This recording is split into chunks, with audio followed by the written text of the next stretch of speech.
For those of you that don't know, the NBA trade deadline is coming up. I believe it's February 8th. So there's only so much more time for trades to happen. And I feel like there's more trade rumors than there even normally are. It's not even necessarily like star players. It's just there's a lot of like little pieces looking to be moved. So I figure why not take some time to give every team some love, right? Because it feels like every team has been somewhat involved in the trade rumors. And thankfully, Bleacher Report's given me something to read off of. Every NBA team's top 3 trade deadline targets. Shout out Zach Buckley for writing this article a couple days ago. Essentially, he's written out 3 people that every team should look at, and I figured we could talk about it and talk about like the realisticness of it, what that implies for the team, you know, the effects of it, so on and so forth. I think I'm going to split this video up into 2 parts too. I don't want to just kind of like read them and give like a quick analysis. I try to give every team a little bit of love.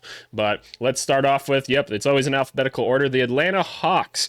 Austin Reaves, Q Grimes, and draft picks. Okay, so I have to assume that like the idea with Reaves is revolved around the DeJounte Murray trade, right? DeJounte Murray is one of the best names available right now. The Lakers have made it very clear that they want him, but they don't want to give up Austin Reaves necessarily. And Atlanta's like, well, we don't want D'Angelo Russell for obvious reasons. It doesn't make any sense. And so, and I'm not going to act like Austin Reaves necessarily makes a lot of sense. I think they just kind of want talent back for the talent that they're giving up, right? I think Atlanta is in this weird spot where they're trying to build around Trae Young as kind of their focal point. Trae Young is a phenomenal basketball player, but you guys know I'm not like a huge fan of like him. I have nothing against him as a person at all. Let me make that very clear. But I don't see the point in building around a guy like this. And we can talk about a lot of the good things Trae Young does, right? Phenomenal scorer, spaces the floor and everything, great playmaker, and he is a much improved defensive player. Like on ball especially, and even like in the pick and roll coverages. Like I see him coming off a lot of these like hedges and stuff, and in a lot of these like pick and roll coverages with a couple guards because they're trying to get Trae switched onto him. The effort's there. Obviously his size and everything like limits him in a lot of capacities, but he is by no means like a defensive void at this point. But I think putting these guys like Reaves and Q Grimes on the team, like it doesn't make a ton of sense. Like Austin Reaves is, I feel like, best when he gets to be kind of a secondary ball handler. And I like Atlanta doesn't really do that. Like they don't get to have a secondary ball handler because Trae has the ball all the time. So if Reaves is running like a second unit or something more, so like obviously they'd both start, but then maybe like Trae comes out of the game early or something like that. I don't know. They'd figure out the rotation, and Reaves kind of gets to be that secondary point guard almost. Like I could see that working a little more because they have the pick and roll pieces and the spacing to kind of work with. But I think this idea of trying to build this like ideal team around Trae Young isn't there, because the point of Trae Young is to have him be like your ultimate usage guy, and I just don't think that translates to winning basketball. So if you can get some draft picks, cool and everything, I just think Atlanta's trying to build things the wrong way. Alrighty, the Boston Celtics, Cedi Osman, Najee Marshall, and John Konchar. Yeah, no, those ideas make a lot of sense. Probably the one thing that the Celtics are missing is kind of that more defensive wing off the bench. Like they have Sam Hauser that can come in and space a little bit, which is good. We've talked about that before, the importance of just having a knockdown shooter around all these stud players just to kind of take in a little bit of gravity.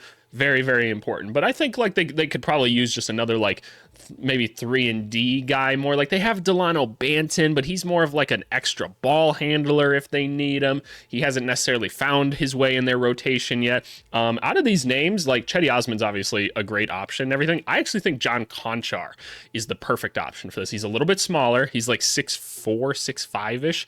I believe, but very, very competent defensively, phenomenal passer, a nice rebounder. Like he's a glue guy, right? And so having a guy like that off your bench with a little bit of attitude and grit and everything, something that you maybe were missing a little bit when you traded Marcus Smart, right? Like I think that'd be a nice thing. I don't know how you accumulate the assets to go move something like that, but maybe like the Grizzlies aren't interested in keeping John Konchar at this point anyway, so it doesn't cost you very much to do so. So I don't know. I'd like to see John Konchar on this team. I think that'd be pretty valuable for the Celtics, and I think he'd just fit the Boston like persona. Next up, the Brooklyn Nets. All right, first time seeing DeJounte Murray, and then we have Tyus Jones as well with draft picks. I just went and looked through Brooklyn's roster and everything to make sure I wasn't missing anything before I went and talked about this. But obviously, they're prioritizing a little bit of point guard help right now. But I'm not going to lie, like Brooklyn being like kind of like buyers and stuff at this deadline doesn't make a ton of sense to me. Like obviously the Brooklyn Nets haven't completely clicked this year. Mikal Bridges is actually been pretty like disappointing for me. Not that he's having like a bad season. I just kind of anticipated more of a jump, and like Cam Johnson was out for a while this year. Obviously Claxton was out for a while this year. Like there was a bunch of things like Spencer Dinwiddie's looked really off. It's been an off year, but this is a team of a bunch of like above average role players, right? Like, and I just kind of feel like you want to start offloading these while there's value. And so I think trying to bring in more of a win now point guard like a Tyus Jones or a DeJounte Murray and giving up like whatever capital you're thinking, like I don't know if that makes the most sense. I think I'd rather try and build a team up a little bit more organically through the draft or something like that, or free agency or something. But if you really think that these guys are the answers, then fair enough, I guess. I just don't know if a DeJounte Murray, McCall Bridges, Nick Claxton is like something you like that's really worth building around. But so I like the draft picks idea more. You could trade guys like Dodo, aka Dorian Finney-Smith or something. You're not really trading a Cam Johnson or anything like that. Maybe someone's interested in a Day'Ron Sharpe or something like that, or a Spencer Dinwiddie for cheap, right? But I don't know. I don't really see these trades making a ton of sense. I don't know exactly who they should be going for player-wise because I don't think there is somebody. I'd just be trying to accumulate some draft capital. All right, the Charlotte Hornets draft picks, Jalen Green, Jonathan Kuminga. Yeah, so obviously after Rozier was traded, the Hornets made it very clear that they're trying to accumulate more capital, right? Especially since they're one of the few teams with cap flexibility in the NBA right now. And so they're kind of saying like, hey, if you attach some draft picks to some of these contracts you don't want, we'll take them. It's kind of what the Nets did when they messed up their rebuild, and it's what OKC's been doing the past couple of years, right, to get all these draft picks. It's a very viable strategy, right? It makes a ton of sense. But so I understand the draft picks thing, and that's probably all they're really trying to do. They're just trying to move Lowry, maybe like a Miles Bridges or something like that, because I can't imagine they're trying to necessarily keep him long term. But who's to say, right? But I wouldn't think Jalen Green is necessarily available. You guys have heard me say I'm not a big fan of Jalen Green's game. I think he very much embodies the new age of basketball that you see coming out of a lot of American players where they played too much AAU growing up and they didn't actually learn how to play real basketball. He's got all the toughest moves and everything, right? He's got all the step backs, all the crazy finishes. He's athletic as all hell and everything, but he doesn't actually know how to play basketball. Like, he doesn't know how to like cover guys in like a pick and roll. He doesn't see when to cut. He doesn't understand spacing, things like that. And you hope that with veterans on the team this year and having a little bit of time that starts to go hand in hand with the skill set that he has. But I don't picture Jalen Green and LaMelo Ball being a very good combo together. That just seems like a lot of flashiness and not a lot of actual like basketball IQ going on. The Kuminga one would be interesting, though, for the idea that Kuminga would get a lot of shots, because with Rozier gone, right, like, there's not too many people taking shots at this point. So if Kuminga is something that you can make happen, then fair enough. I guess I don't know what you'd be sending over to Golden State that's helping them win right now in that process. Like, I'm trying to think through, like, maybe like a Nick Richards or something like that is interesting to them. I'd love to see Nick Richards on the Warriors, actually. That'd be pretty cool. He's basically what they were hoping Wiseman would become. But no, I don't know. Anything outside of draft picks for Charlotte? Not really seeing it. Alrighty, my Chicago Bulls. Draft picks, Malcolm Brogdon and Kevin Huerter. Okay, are those just players that you're saying we should be getting back in a Zach LaVine trade? Because I don't need any more point guards on this team unless they're taking Coby White with them. Coby White's had a nice season and everything. He still turns the ball over too much. I still don't think he's good at like running an offense and everything. I think his role is still coming off the bench, being a nice scorer there. I think that's a great role, and a lot of teams need guys like that. I think he'd be great there. I think the Kevin Huerter thing is just like, yeah, you're taking back somebody that's honestly struggled a ton this year, unfortunately, for the Kings, which is something I didn't see happening. But, you know, everybody has downtime, so I like to think that he'll regress back to the mean a little bit of the kind of shooter that he is and scorer that he is, and even defensively a very solid player. But I'm guessing that's mostly just them saying these are the guys you'd get back in a Zach LaVine trade. So the draft picks is what's most interesting to me. I'd still like to see like a DeRozan or something end up in Miami. They kind of lost one of their picks that they would have traded to the Bulls in like a DeRozan trade. But I'd still like to see them move on from those guys. So draft picks and young talent, that's what I see the Bulls wanting. And we've talked about the Bulls all year, man. It's just kind of a eh. And they've played better. There's been better moments with LaVine and the rest of the team and everything. And I think they're all very good individual players. They just don't fit on this team well together. So I don't know, man. Blow it up. But it doesn't seem like they're going to blow it up. So whatever, I'll just be a sad Bulls fan. Cleveland, alrighty, DeAndre Hunter, interesting, Royce O'Neal, and TJ McConnell. I wanted to take a quick look at the Cleveland roster too before I talked about things quickly to make sure I wasn't forgetting any names. The DeAndre Hunter one is very interesting, right? DeAndre Hunter, solid shooter, very good defender, right? Very like above average basketball player, right? He makes about $20 million a year, but that's kind of what you pay for like starters at this point in the NBA. So it's not like that crazy. I like the Royce O'Neal one a little bit more, maybe establish a little more veteran presence on the team. He's been a very reliable player for a while, but the idea is they're trying to get some sizable wings on the team, right? Most likely because come playoff time, you're eventually going to run into like the Boston Celtics or something like that, and you have to figure out a way to cover both Jaylen Brown and Jason Tatum on the perimeter, right? Because Donovan Mitchell can't really do it. Max Strus is a little bit undersized, right? So you're trying to find something there. I like that they threw in the little TJ McConnell thing, though, because they don't necessarily have that type of player on their team that's a little more gritty, edgy, right? Player like that. And the backup point guard is something that they kind of have vacant right now, but it's because they have like Donovan Mitchell and Garland that it kind of works. So I'd be shocked to see Cleveland make a move like this. I feel like they're still trying to kind of see what they got between like the Jared Allen, Evan Mobley thing, and obviously Mobley's been out a ton.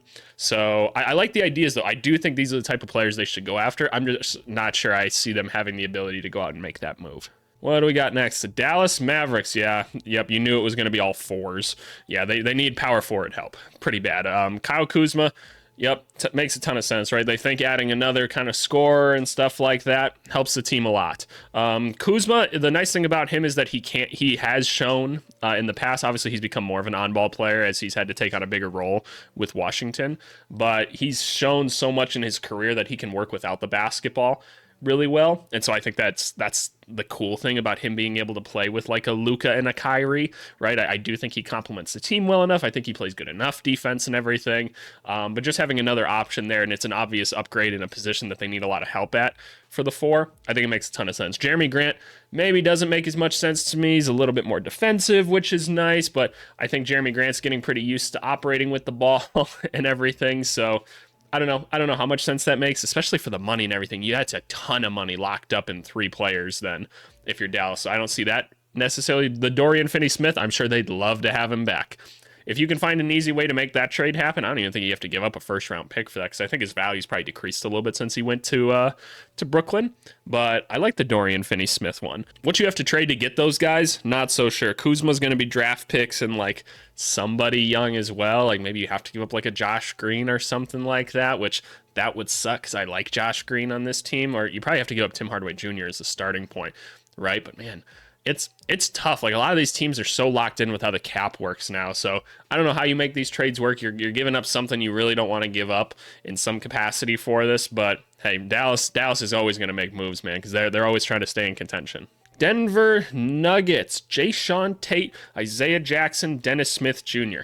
I think we're seeing with Denver that their bench has holes, right? There's a lot of holes. There's not a true like backup center that's really working for them. Like Reggie Jackson as the backup point guard has moments, right? And some aren't as good. And then they could also use a better wing off the bench, right? Because they lost some people, right? And that's what you have to make up for. So Jae'Sean Tate, I presume the idea with Tate is to kind of fill in for that Bruce Brown role a little bit. He's kind of a thicker, smaller guy, right? That can switch maybe a little bit more, maybe do a little bit of ball handling, right? The idea is to have another like defender that can still step out and hit a shot if necessary. I presume that's the idea with him. They're probably not too interested in keeping him in Houston. Probably doesn't take a lot to get him or whatever. So I could see that fit making sense. The Isaiah Jackson one's actually pretty cool because I like the idea of them having more of a kind of a run to the rim center off the bench. He's a little bit undersized for what I like those guys to be, but the effort's good. The efficiency's usually pretty good with Jackson. And again, probably doesn't cost a ton to go out and get him. So I like that idea as well, especially since a lot of those minutes are going to be taken up now that like Siakam's there and stuff. And I'm sure they're going to play Siakam at the 5 at times out in Indy. So I like that move. And then Dennis Smith Jr., who's quietly had like some solid moments this year. The biggest thing for Dennis Smith Jr. is he doesn't turn the ball over too much, and that'd be nice. He hasn't been shooting well, but he's had decent shooting performances. So maybe if you put him on a team with a little bit more established like system, and obviously the gravity of like Jokic, Porter Jr., Jamal Murray, maybe it looks a little bit better. I'd be curious to see it at the very least. What do we got next? Detroit. Oh, I'm sure this is going to be interesting. Draft picks, Gary Trent Jr., Miles Bridges. I'm going to say right away, Miles Bridges is not the answer. For a team this young and everything, someone of Miles Bridges' character issues, we'll say, and I don't know the guy or anything, so I can't speak to anything that definitive, but obviously we all know what's happened with Miles Bridges.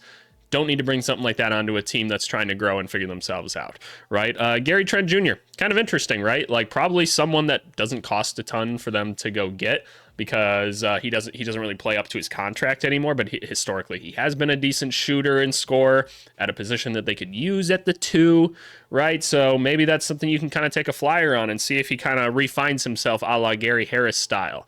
So I could see that one. I kind of like that trade. I hadn't thought of that one before, but I'm sure that's something that you probably don't have to pay a ton to get, and you've got the cap room to do so, and maybe it makes you a little bit better. Obviously, Detroit's focus right now isn't necessarily winning games, but at the same time, like they've just been so bad at points that, right, you want to give the guys confidence at a certain point too. And so making a move like that, just bringing a new face into the room or something, someone that's trying to prove themselves, I really like that. I'm kind of rooting for that trade to happen now. And then draft picks.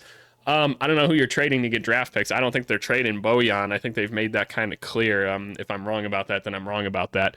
But I don't know. I don't see something like that happening unless you find a way to move another one of the bigs on the roster. I don't think anyone's taking on James Wiseman at this point or anything. Maybe you can find someone to take on Beef Stew or something, but I don't know. I don't really know who you're trading at this point otherwise. I do hope that Detroit makes some sort of move to bring in a little more talent on the team, just because you just want to see things get easier for Cade, right? And also, can we give Ausar more minutes again, please? Can we just like, someone needs to investigate what's going on with Detroit and these lineups that they're throwing out here. I don't understand what's going on. The front office is messing with this or something, because Monty doesn't do stuff like that coaching wise. So I don't know. Conspiracy theory me. Golden State. All right. DeJounte Murray. I don't get that one already. Clint Capella. Yeah, no, that makes a ton of sense. And then DeMar DeRozan. Whoever wants to take DeMar DeRozan can have DeMar DeRozan. We don't need much for him. Just give us something for him, right? I love DeMar, by the way. Great player. Very, very good basketball player. Not sure how he fits in on this Golden State team. Do you play him at the 3 then, with Wiggins still coming off the bench? I guess so. Or do you hope that Wiggins kind of finds himself again and you move Draymond to the bench? I doubt that happens, but that's a whole nother thing. So I'm not really sure how DeMar fits in with this, and I'm not sure how that pushes them back over the top. I don't know what you're getting for him either. Maybe you're taking on like a Moses Moody and like a draft pick or something, but then the money doesn't work, so I don't know. I don't know what they're doing to make that work right now. Maybe we got to take on Andrew Wiggins too or something, which not really something I'm interested in doing as a Bulls fan, but like if that's what we got to do to make moves happen, then fair enough. The Clint Capella one makes a ton of sense. They need another big on the team, one that can actually go up and play above the rim. We haven't like seen that ever with the gravity that like a Steph Curry has and stuff, and I want to see it happen. I want that to be a thing for the team. Kavan does a great job. Saric plays a nice role of being a spacing big and everything. I want to see the run, jump, and dunk center on this Warriors team. And then the DeJounte Murray one, I don't know why we think that this would be necessarily better. Obviously, Steph Curry's a much, much, much better off-ball player than Trae Young is. But do we really think that adding a guy like this makes a ton of sense? Does he become the primary point guard then on the team? I don't know. I don't exactly see how it works, especially when like DeJounte's defense hasn't been quite as good. Maybe he kind of unlocks it again when he's around guys like Clay and Steph and Draymond again. But I don't know. I don't know where DeJounte fits best outside of like the Lakers or something like that, which I still have my doubts about that, about having LeBron play with a point guard that's not a great shooter. And you know what? Let me just counter that like really quick. Like DeJounte is shooting well this year. I know. I don't always buy it, right? Like I don't always buy the shooting form and everything. And I sometimes just think people are so worried about Trae that he just gets a little bit more slack. And like if the shots are going in, they're going in. I don't know. There's something about me that doesn't buy it. So I know he is shooting well this year and everything, and the defense is a little bit lower than it normally is, but I don't know. It worries me. I worry that it's going to fall. This is one of those things too where I tell people not to panic when the shot isn't falling for people. And now the shot is falling for him, and I'm kind of like, I don't buy it. I don't trust it yet. So I don't know. I don't know with DeJounte.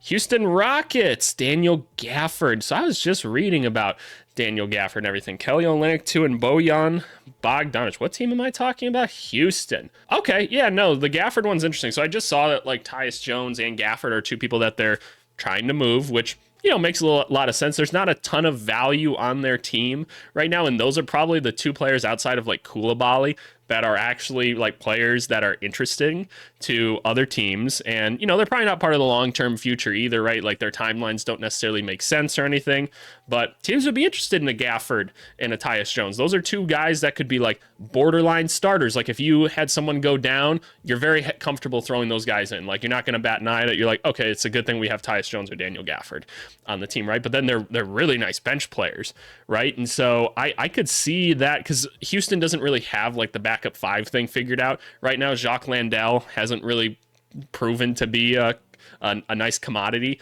for them. The Kelly Olynyk one is interesting. I don't exactly know why, outside of them just adding another veteran. I feel like he's just kind of coming in and playing a role that Jabari Smith is already playing, except he can't play as good of defense. So if you want more toughness on the team, and that's why you have Fred VanVleet, Dylan Brooks, and Kelly Olynyk, then I guess I can't fault you for that. It's cool to have gritty teams, but I don't know. And then the Bojan one, a little bit confused on as well. Just doesn't seem like that's the missing piece on this team necessarily. I think it's more so figuring out how to teach Jalen Green and like Jabari Smith and these dudes how to be more competent basketball players all around, waiting for Amen Thompson to get a little bit better too.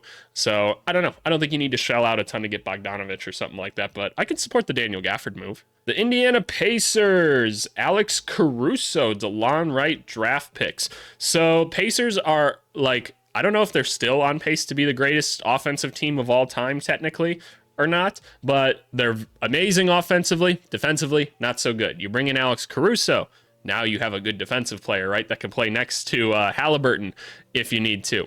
Cool. That's a very simple concept to understand. I don't know what you're giving up to get him. You probably got to give up a first-round pick would be my assumption, because the Bulls have made it very clear that they don't really want to trade Caruso unless, it's being forced. DeLon Wright is an interesting one. The reason I'm a little bit confused about the DeLon Wright one is like, I don't think the point guard position is necessarily one they really need to fill right now. I think the TJ McConnell, Halliburton thing is fine, especially since Siakam like takes up some ball handling duties as well.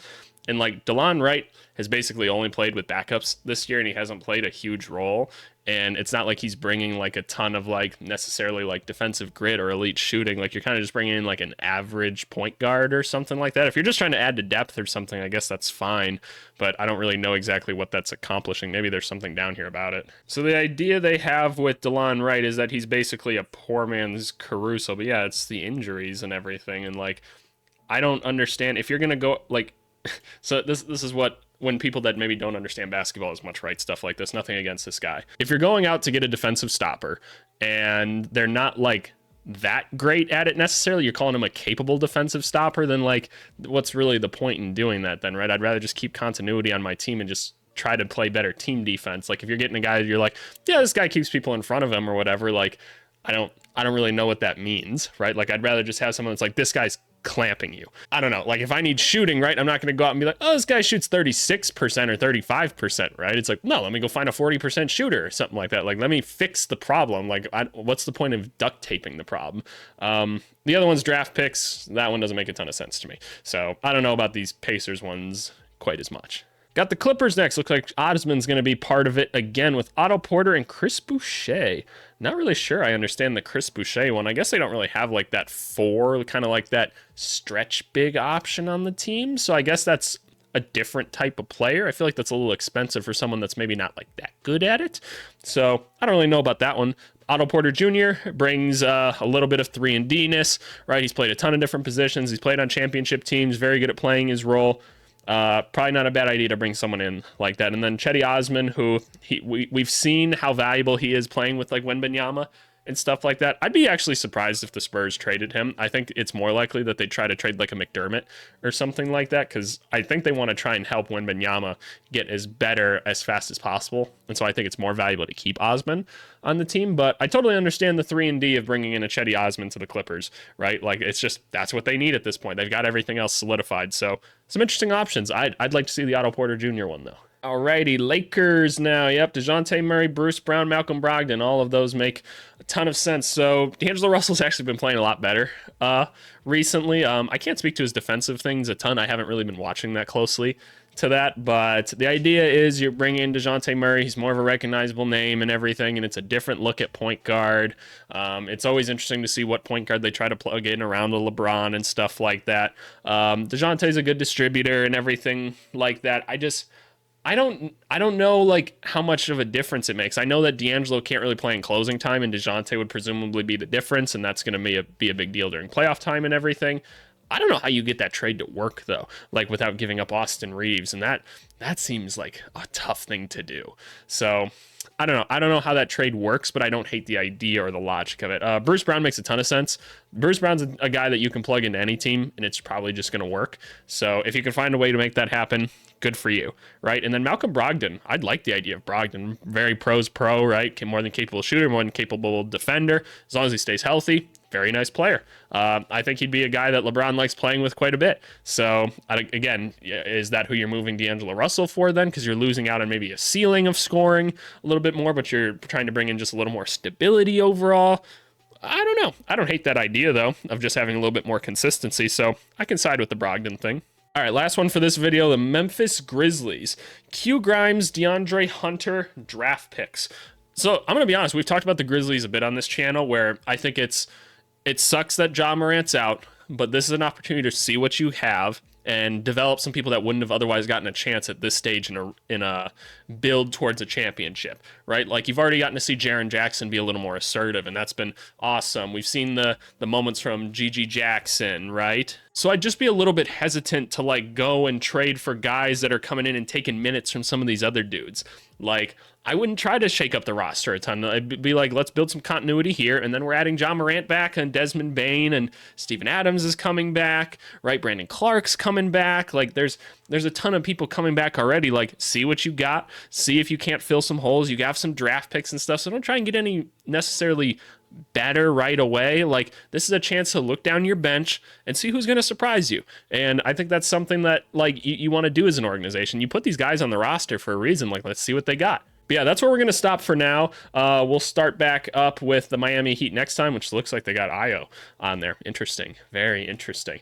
But yeah, you guys let me know what you thought of these takes so far. And then I think I'm going to do kind of a trade-themed week this week, right? Because the trade deadline, like I said, it's like a holiday for me. It's awesome. It's one of my favorite days of the year. But hey, until next time, you guys let me know in the comments and subscribe, because YouTube keeps telling me I don't do enough call outs. So I think it's something like only 3% of the people that watch my videos are subscribed. It's free. Just do it. Click the button. It makes me so happy.